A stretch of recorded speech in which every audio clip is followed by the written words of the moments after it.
मशरिक़ वस्ती में एक बार फिर ड्रोन और मिसाइलों की घनगरज थमती हुई नज़र आ रही है। हालांकि अभी पूरे यकीन से नहीं कहा जा सकता है, क्योंकि एक बार फिर से चेमगोइयाँ तेज़ हो गई हैं कि मशरिक़ वस्ती में अमेरिका और ईरान के दरमियान बातचीत हो सकती है। दोनों ममालिक जो हैं वो बातचीत की मेज़ पर आ सकते हैं। हालांकि जहां पर डोनाल्ड ट्रंप ने कहा है कि वो बातचीत करने के लिए तैयार हैं, लेकिन ईरान ने अभी तक ये वाज़ेह नहीं किया है कि वो बातचीत करने के मूड में है या नहीं, क्योंकि अभी भी ईरान दरअसल अमेरिका को शक की नज़र से देख रहा है। लेकिन इस बीच ये भी समझना होगा कि जब जब मशरिक़ वस्ती में कशीदगी बढ़ी, जब जब अमेरिका और ईरान के दरमियान कशीदगी बढ़ी, तो सबसे ज़्यादा जो नुकसान हुआ वो दरअसल खलीजी ममालिक को, या फिर जो मशरिक़ वस्ती के अरब ममालिक हैं, या फिर जो इस्लामी ममालिक हैं, उनको सबसे ज़्यादा नुकसान उठाना पड़ा।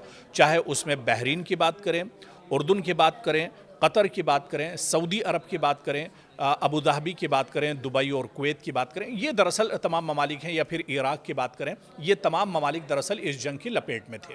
लेकिन जंग एक बार फिर से थमती हुई नज़र आ रही हैं। यानी जो एयर स्ट्राइक थी या फिर जो ड्रोन हमले हुए, अब ये हमले दरअसल रुकते हुए नज़र आ रहे हैं। लेकिन इस बीच जो खलीजी ममालिक हैं, इनमें नुकसान कितना हुआ, और अगर एक एक मुल्क हम जायज़ा लें, और शुरुआत अगर हम कतर से करें कि कतर का नुकसान कितने बड़े पैमाने पर हुआ है। आप देखिए कि कई महीनों से जंग चल रही है। जब आपको याद होगा कि इज़राइल और अमेरिका ने मुश्तरका हमला सबसे पहले किया था, या और भी उससे पहले भी आप चले जाइए, जब ईरान पर इज़राइल ने अपने दम पर हमला किया था, उसके बाद मुश्तरका हमला इज़राइल और अमेरिका ने किया। फिर अमेरिका के साथ तीसरी बार एक तरह से ठन गई और अमेरिका और ईरान के दरमियान जंग चलती रही। तो मशरिक़ वस्ती पिछले कई महीनों से लगातार उथल पुथल का शिकार रहा है। तो ऐसे में कतर में कितना बड़ा नुकसान कतर को उठाना पड़ा है इस जंग में जो अमेरिका और ईरान के दरमियान हुई, इसका दरअसल हम सबसे पहले जायज़ा लेते हैं। क्योंकि ईरान और अमेरिका के दरमियान कशीदगी के दौरान कतर में मौजूद अमेरिकी अल उदैद एयरबेस पर ईरान के मिसाइल हमले ने पूरी दुनिया की तवज्जो अपनी जानिब मबजूल कर ली।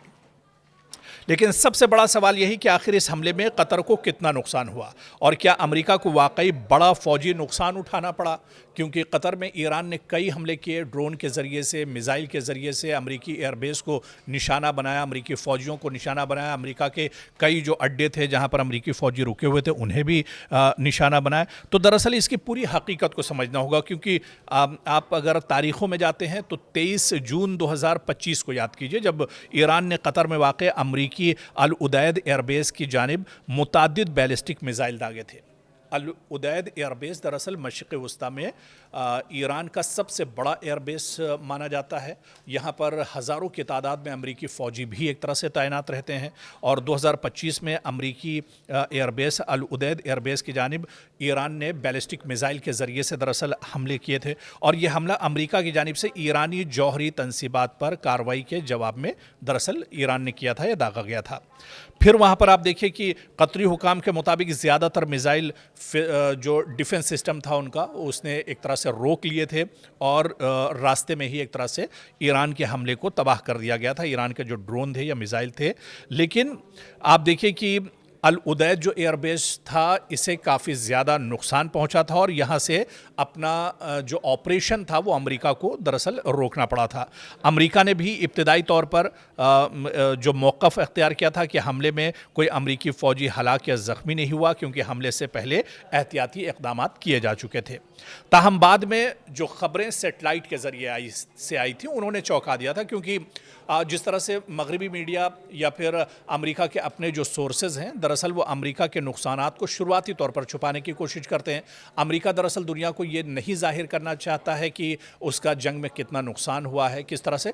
लेकिन बाद में जो सेटेलाइट की तस्वीरें आई थी, आपको भी बहुत अच्छे से याद होगा, 25 तारीख की जो 23 जून माफ़ कीजिएगा 23 जून 2025 की, जहां ठीक एक साल पहले की जो जब हमला हुआ था अल उदैद एयरबेस पर, इसमें आपको याद होगा कि जब सेटेलाइट की तस्वीरें सामने आई थी, तो उन्होंने बिल्कुल ये साफ इशारा दिया था कि अल उदैद एयरबेस के एक हिस्से और ख़ास तौर पर एक रडार डोम को नुकसान ईरान ने पहुंचाया था, ईरान के ड्रोन ने। अमरीकी फ़ज़ाइया से मुतालिक रिपोर्टों के मुताबिक एक मिसाइल दिफाई निज़ाम से बचकर इस मकाम तक पहुंचा था। बाद में फिर अमेरिका ने भी इसे मान लिया कि एक मिसाइल जो है वो दरअसल डिफेंस सिस्टम उसे नहीं रोक पाया था और वो एक तरह से आकर इसी एयरबेस पर गिरा था। बाद में अमेरिका ने इसे माना जब सैटेलाइट की तस्वीरें दरअसल निकलकर सामने आई थी और काफ़ी जो हसास इंफ्रास्ट्रक्चर जो तंसीबात अमेरिका का था उसे भी काफ़ी ज़्यादा नुकसान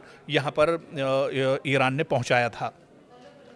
फिर जहां तक कतर की मजमूई तबाही का ताल्लुक है, सरकारी मालूमात के मुताबिक शहरी इलाकों में बड़े पैमाने पर तबाही नहीं हुई, न रिहायशी इलाकों में वसी नुकसान की तस्दीक हुई और ना ही तेल और गैस के तंसीबात को इन हमलों से नुमाया नुकसान पहुंचने की इत्तला है। लेकिन दूसरी जानिब अब ईरान का मौक़िफ़ भी आप सुन लीजिए, ईरान क्या कुछ बता रहा है, क्योंकि जो वर्जन है बातचीत का या इसके अलावा जो दावे किए गए, अमेरिका के दावे कुछ और थे, ईरान के दावे कुछ और थे। ईरान हालांकि अमेरिका पहले झूठ बोल रहा था, बाद में सैटेलाइट तस्वीरें आई तो अमेरिका ने भी ये माना कि उसका नुकसान हुआ है। लेकिन अब ईरान का वर्जन क्या है ये भी सुन लीजिए। ईरान का बयान जो है, क्योंकि ईरान ने दावा किया कि उसने अमेरिकी फौजी तंसीबात को मौसर निशाना बनाया और अमेरिकी दिफाई सलाहियत को नुकसान पहुंचाया, लेकिन अमेरिका और कतर ने इन दावों की तस्दीक नहीं की और दोनों ममालिक का कहना था कि हमले का असर महदूद रहा।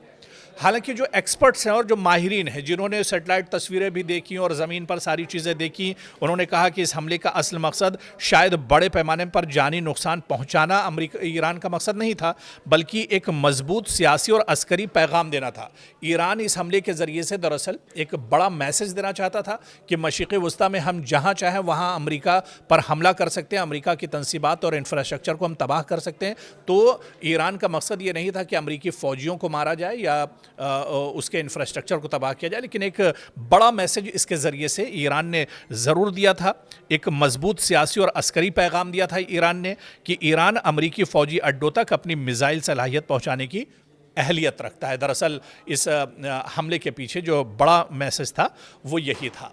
तो कहीं ना कहीं कतर को भी काफ़ी नुकसान उठाना पड़ा था और जो कतर में कई बार आप देखिए जब जंग चल रही थी तो अलार्म बजने की ख़बरें भी आती रहती थी, या कई ड्रोन और मिसाइल जो अमेरिका के थे उन्हें ईरान के थे उन्हें दरअसल हवा में ही इंटरसेप्ट कर लिया गया। इसे तो कतर भी मानता है, यानी हमले ईरान ने किए और ईरान ने दिखा दिया कि मशरिक़ वस्ता में जहाँ जहाँ अमेरिकी तंसीबात हैं वो महफूज नहीं, और वो अमेरिका के किसी भी एयरबेस पर, किसी भी अड्डे पर, किसी भी इंफ्रास्ट्रक्चर पर कभी भी दरअसल हमला कर सकता है। तो जो मशरिक़ वस्ता में अलग अलग ममालिक को नुकसान पहुंचा, अलग अलग रियासतों को नुकसान पहुंचा, अलग अलग शहरों को नुकसान पहुंचा, उनमें दरअसल कतर भी था। और कतर, क्योंकि कतर में अमेरिका का बहुत कुछ दांव पर लगा था, अल उदैद एयरबेस हो या फिर अमेरिकी एम्बेसी हो या अमेरिकी फ़ौजी हो, सभी एक तरह से ईरान के टारगेट पर थे, ईरान के निशाने पर थे, और इसी वजह से ईरान ने जंग के बीच में कई बार कतर को निशाना बनाया था।